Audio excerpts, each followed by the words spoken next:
Well, Sago, we are here in Palermo, Maine with a very special man.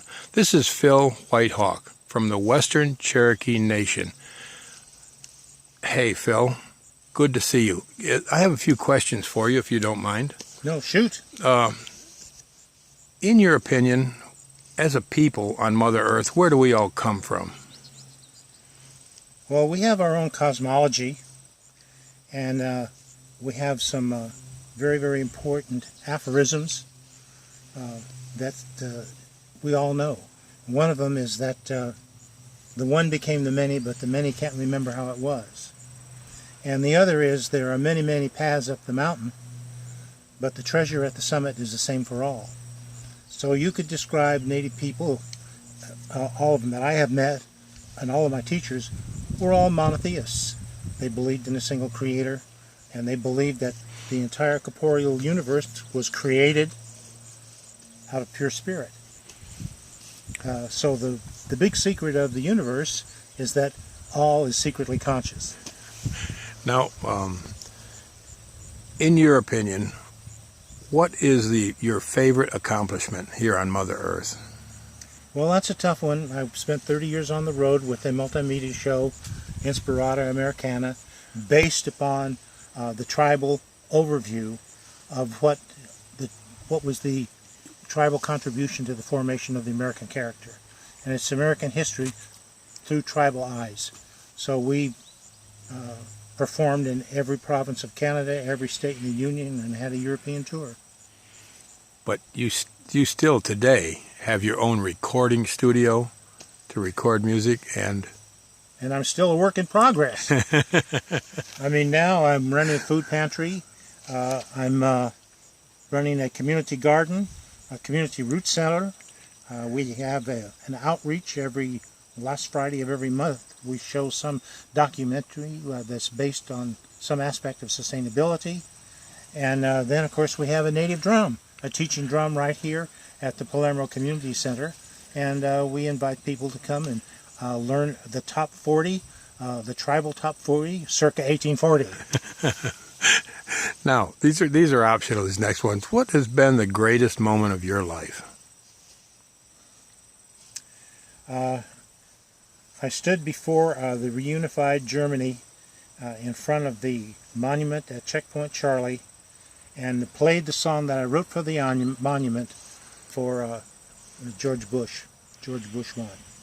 Wow. That was a high point. This is very optional now, Phil. What has been your worst moment of your life? Forgetting things when I shouldn't forget them during performance. Oh, man. It very seldom happened, but when it did, it was mortifying. It was a big boo-boo. I've been there myself. In your opinion, we here on Mother Earth, where do we go from here? Well, I used to tell my teachers when I was coming up that the time for secret knowledge is past.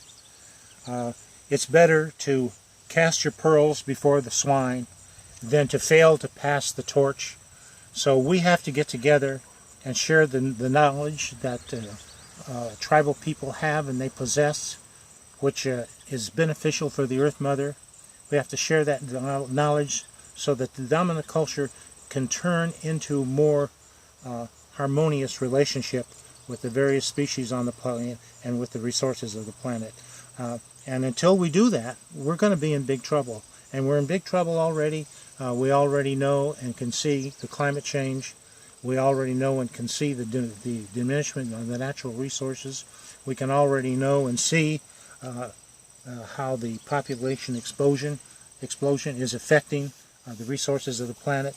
So the whole tribal idea of not making any decision unless you consider the foregoing 7 generations, this whole idea is really important for us to do now. We can't make political or policy decisions based upon expediency. They have to be based over the long view, and I think we really need some sunset laws so we can get rid of malfunctional and inappropriate legislation and technology. We have technology that we've adopted that's poisoning the earth. We need to get rid of it, and we need enlightened legislators and enlightened leaders to help us do that. Wow. What advice do you have for all of us creatures here on Mother Earth?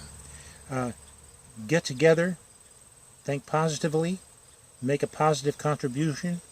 One of my favorite stories comes from an African lady. She said there was a terrible fire on the savannah, and all the animals were running, and the little hummingbird would run to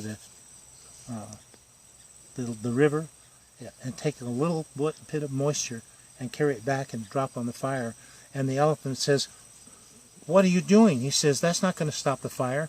That's not going to affect the fire. It's not going to diminish the danger." And the little hummingbird says, "Yes, but I do what I can." Oh, good one. Now, you were born a Western Cherokee, Yes, I was. and the question I've been dying to ask you is, how do you feel about being a native? I have a foot in both cultures. When I was growing up, I did not like this. I did not like this at all. But now that I'm older, I feel blessed that it happened to me, because I can skitter around from culture to culture and derive the wisdoms as I see them. I can cherry pick without any kind of bias, using the rational mind and using the heart to walk the walk and to prepare for the purification of the earth and to support her ability to support life on the planet. You can go through the cultures and see those things that are functional, and when you see them, adopt those practices. Wow. I can't thank you enough for this interview. I have truly been looking forward to it, Phil. Okay. And hopefully you'll invite us to the drumming this evening, too. We sure will. You can come. All right, so stay tuned, Film in 11.